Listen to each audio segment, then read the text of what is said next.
down for pa no say me student or a master penny we Newtown na ne papa free mu na ne ekwaye kwabna kwan no se de ne sitie no enne so free enche ba o mampani akufo ado aye e de abepem ba bia yewra mama yesi ye no ena fe wasa fa kwan no efri ni sei a eno so ye twadam a kwabna ko ya omo ye no enya de ketua o yes eno bi na ya na ehye mu bi enkran kwabna oba so amade makada de so ena dwabo so dade so road oba awowin enche ekopim elubo enche ekopim kodwo krum enche kopim akontomra nkwanta ene dade so kwabna oba sahwa akontomra nso so a eno so sahwa akontomra eyewu nia Alex Tete MPP ni diso yoso ekopim akontomra kobas ekopim opon krum akontomra ekopim dade so nanu so akontomra so kwabna ye fans papa so ensawra ekopim yaw krum ensawra ekopim asanteman yaw krum kopim Bodi Junction Bopan kwanta ekopim Fodwo krum bawa krum kopim junction ekopim Besiba bo homodin bia wo kan nyina ya kwaya ye akunya ye western north nkwa kwabra western north nkwa obokaso ekopim bosompim bokaso kopim adukwasi tano krum junction ekopim damte krum afi obasafi yoso Dr. Afri yem so so no a kwabra bosomo so junction kopim efa bosomi road na pina krum ekopim futa ekwan yoso ekopim amanfie ekwan yoso town roads dwinase insuonsua ensoso road asafo achenchen road asanwen so ekopim kogina esa krum ena puni krum ekopim keteboy ansa na aba baabia ni a eno nsoso no yewra approaches needing oben kwabron nso efri asanwen so ekopim Merewa road Sabiri nkwanta ekopim chira no Pataboso ejanse kopim kunkum so baabia ni town roads ena tano so adupri kwabra adwuma mampani akufo ado agye no na de ya ngongo ba ko no se sa koko rehabilitation project no kwabra mi free enchi dade so eba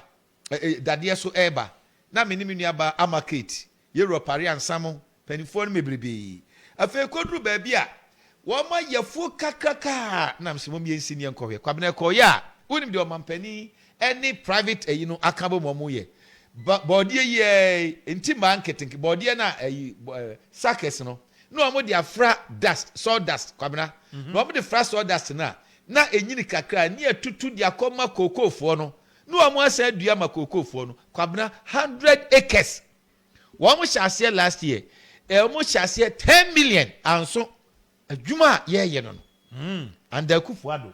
And this is one of the reasons that mo deba wo ye modo a mo asaten kwabna no mo asade akomo wo hwe modo a no asem no kwabna cocoa rehabilitation program no total farm size covered by the cocoa rehabilitation program okwa bia west na 4352.88 hectares oba bia easter 2800 Bodi 4000 awowin 2264 akontomra 5421 yoso 2100 bekwai 2220 babiani 1348.61 swaman 2846 and sasia cocoa rehabilitation no under another nko kufuado ni MPP kwabna yetimi aye no odia no so eto nkyanya beneficiaries farmers ya kwabna omunsa kasa benefit no so oba bia wester wom ya 3599 kwabna ba bia easter 1800 akuafo nko kwabna oba bodia 1739 awowin oba 1945 swaman 281 akontomra 4112 yoso 2000 bekwai 2047 babiani 2221 na kwabra so okohwe eye one district one factory duo mampani aye no hono no enu bi na hie mu bi se kwabra obi a one MPP mu bia no enyesa obeka de pade afa NDC ho because obi anwo kwabra woni ne etie ni se partner kwabra yewo mu no obi amfa ni se wonsan kan wo de a uye Jacob e wo Bible mu Jacob asuma mabayu a ne kon do no ne ade osum mfie nso wie ya ne aka kire se je se osa so mfie nso bio eye mfie du nan e na Jacob ne nsaka ne yira odo no kwabranya sa ne tie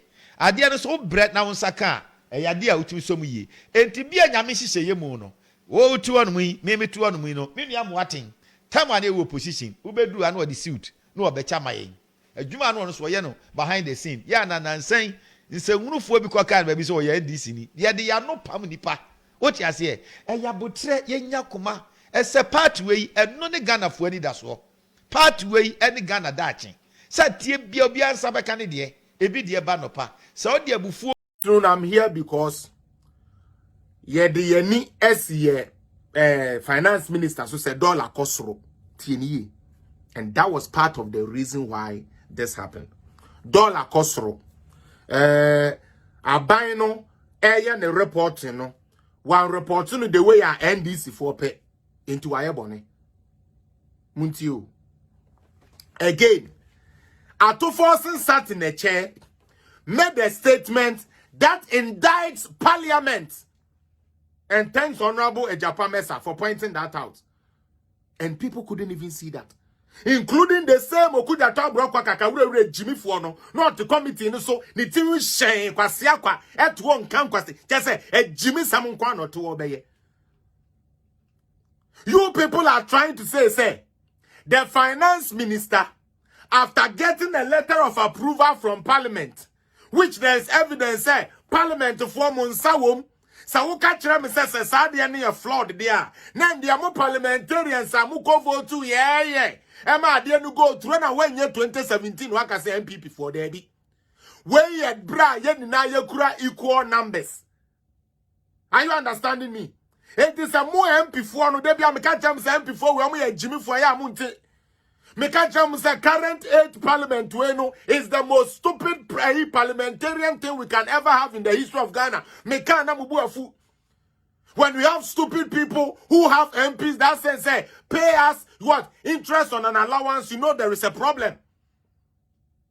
When you have MPs who their people has voted for them to bring something better for them, will come and tell you, say, oh, I will stop government business from happening because they have voted against me at the Supreme Court. Hey, are you people crazy? Me say, NDC, John Dramani Mahama, the most stupid, foolish, low-class boka and Kwasiafua party that has ever existed in Ghana and the whole world. And I will never take that shit back. Because they have proven it. San Kwasiadie yo mukoye nwo ya mede be komi me twima dwensi bra ye call election petition so. E dey no mbeka kire yen.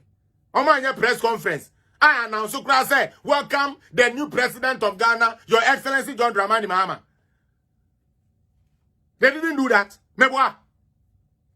Maybe someone, if NDC didn't do that, because they claimed they had all the pink sheets.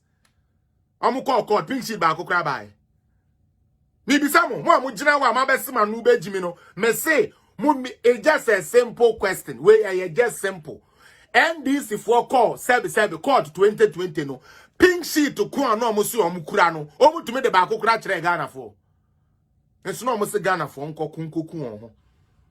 And the one who saw more motors are ben and never more. And then me who videos and graph sending me na mesre.